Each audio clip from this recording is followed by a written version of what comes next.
नीतीश कुमार बिहार के अब सबसे लंबे कार्यकाल वाले मुख्यमंत्री हो गए हैं। 8वीं बार इस पद की शपथ लेने का रिकॉर्ड भी अब इन्हीं के नाम है। इन 8 बारों में इन्होंने 6 बार एनडीए के साथ सत्ता संभाली है, तो 2 बार महागठबंधन के साथ। पहली बार जब ये महागठबंधन के साथ आए थे तो उस समय आरजेडी के साथ केवल कांग्रेस थी, लेकिन इस बार उनके साथ तीनों लेफ्ट पार्टियां हैं। इतना ही नहीं, उनका नेशनल पॉलिटिक्स में भी वे पार्टियां स्वागत कर रही है, जो इनसे बीजेपी के नाम पर दूरी बनाए हुए थी।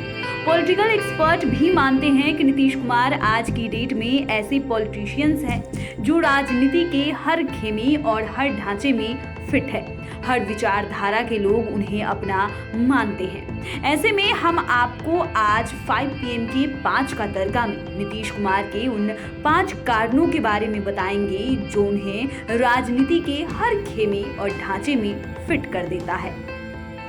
नीतीश कुमार जब बिहार पॉलिटिक्स में दूसरी बार महागठबंधन के साथ आए, तब पटना जदयू मुख्यालय में एक बड़ी सी होर्डिंग लगाई गई थी। उस पर नीतीश कुमार का बड़ा सा फोटो लगा हुआ था और पूरी होर्डिंग पर महज 3 शब्द लिखे हुए थे। ये शब्द थे, नीतीश सबके हैं। ये पोस्टर सोशल मीडिया पर काफी तेजी से वायरल हुआ था। दरअसल राजनीति मजबूरी की वजह से भले ही उन्हें आप पलटू राम कह ले, कोई अन्य आरोप लगा ले, लेकिन वे सबको सम्मान देने में किसी तरह की कोताही नहीं करते हैं। यही वजह है कि जब एनडीए में थे तो सुशील मोदी के साथ इनकी जबरदस्त ट्यूनिंग थी, और जब महागठबंधन में आए तो अपने भाई समान दोस्त के बेटे तेजस्वी यादव के साथ भी वैसी ही ट्यूनिंग देखने को मिलती है।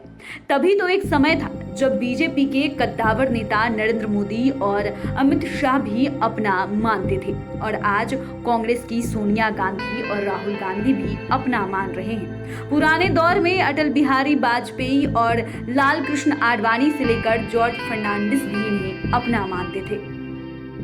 नीतीश कुमार जब एनडीए में थे तब इसी साल 2022 में प्रधानमंत्री नरेंद्र मोदी ने उन्हें देश के सबसे बड़े समाजवादी नेता बताया था। उन्होंने कहा था कि नीतीश बाबू लोहिया के बाद सबसे बड़े समाजवादी है, और जब नीतीश कुमार महागठबंधन के हिस्सा हो गए हैं तो तेजस्वी यादव ने भी कहा है कि इनके जैसा कोई भी समाजवादी नहीं। दरअसल नीतीश कुमार एक बार फिर महागठबंधन के साथ है, और इस बार गठबंधन में आरजेडी के साथ ही कांग्रेस और वामपंथी दलों समेत कुल 7 पार्टियां शामिल है। ऐसे में लोग सवाल करते हैं कि नीतीश कुमार में ऐसा क्या है कि वे सियासत के हर खेमे और हर विचारधारा में फिट हो जाते हैं। कल तक दक्षिणपंथी उन्हें अपना मान रहे थे, तो आज उन्हें वामपंथी अपना मान रहे हैं। दोनों की विचारधाराएं एक दूसरे से बिल्कुल उलट है, लेकिन नीतीश कुमार दोनों ही खेमों में फिट और हिट भी हैं।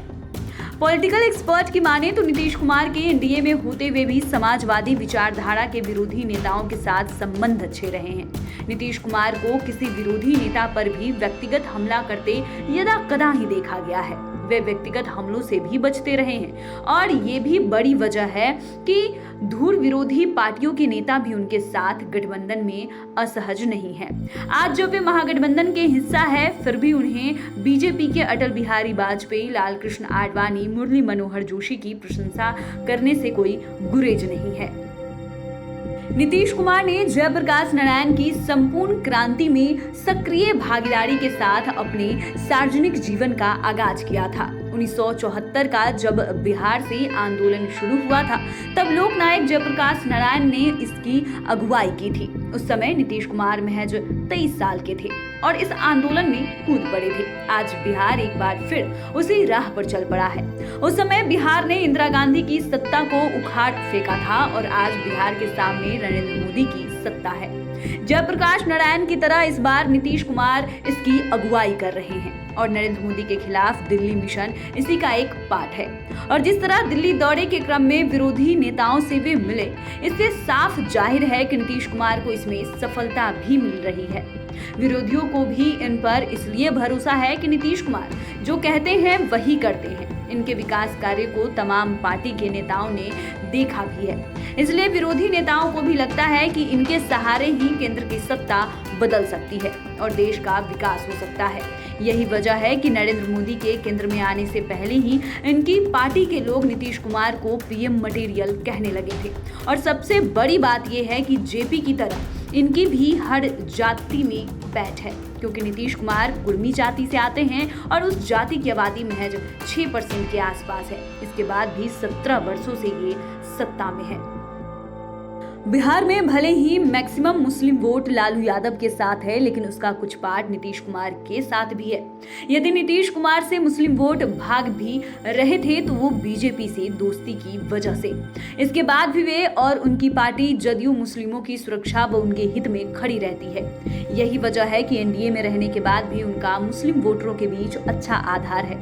नीतीश कुमार बीजेपी के साथ गठबंधन सरकार चलाते हुए भी अल्पसंख्यकों से जुड़े कई मसलों पर भी अपने ही गठबंधन भागीदार के विपरीत खड़े नजर आए हैं। और अब महागठबंधन में आने के बाद बिहार के साथ ही देश के सभी मुस्लिम वोटर उन्हें अपना नेता मानने लगे हैं, जिससे नीतीश कुमार मुस्लिम खेमे में भी फिट हो जा रहे हैं। इतना ही नहीं, वे इनकी चाणक्य नीति के दीवाने हैं, क्योंकि इनकी चाणक्य नीति के आगे न तो लालू यादव की चलती है और न ही देश के दिग्गज नेताओं में शामिल नरेंद्र मोदी और अमित शाह की चलती है। बिहार में 2005 से नीतीश कुमार लगातार सत्ता में हैं और 3 दफे पलटी भी मारे, लेकिन आज भी सत्ता इन्हीं के हाथ में है। अपनी चाणक्य नीति की वजह से ही 8 बार में 2 बार महागठबंधन के बैनर तले मुख्यमंत्री की कुर्सी पर आए तो 6 बार एनडीए के सीएम रहे। महागठबंधन में आने के बाद इन्होंने कहा भी था कि मेरी वजह से बीजेपी को मुस्लिमों के वोट भी मिल रहे थे। इस लिस्ट में पहले नंबर पर है नीतीश कुमार की बेदाग छवि और नो भ्रष्टाचार। ये पिछले 17 वर्षों से बिहार की कुर्सी पर काबिज है। बीच में कुछ दिनों के लिए सीएम की कुर्सी पर जीतन राम मांझी बैठे थे। इनकी सियासत जनता दल की धुरी के इर्द गिर्द ही घूमती रही। इससे पहले नीतीश कुमार एनडीए के बैनर तले केंद्र की सत्ता में रहे। इनकी पार्टी जनता दल यूनाइटेड का भारतीय जनता पार्टी के साथ लंबे समय तक गठबंधन रहा। फिर भी दूसरे दलों के समाजवादी विचारधारा वाले नेताओं के साथ इनके संबंध मधुर बने रहे। इसके बाद भी ना तो इनकी छवि पर कोई दाग लगा और न ही कोई पार्टी इन पर व्यक्तिगत रूप से भ्रष्टाचार का ही आरोप लगा सके।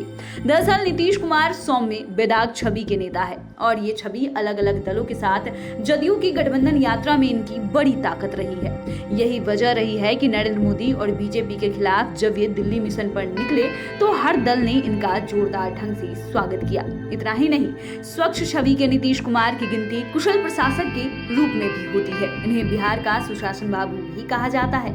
पॉलिटिकल एक्सपर्ट भी कहते हैं कि नीतीश कुमार पिछले 17 साल से बिहार की सत्ता के शीर्ष पर है, लेकिन इनके दामन पर कोई दाग नहीं है। और ये भी एक बड़ी वजह है कि जिससे ये हर दल, हर खेमे और हर विचारधारा के साथ फिट हो जाते हैं बिना किसी को असहज किए हुए। तो फिलहाल के लिए 5 PM के 5 का तड़का में बस इतना ही। अगर आपने अभी तक चैनल को सब्सक्राइब नहीं किया है तो सब्सक्राइब कर ले।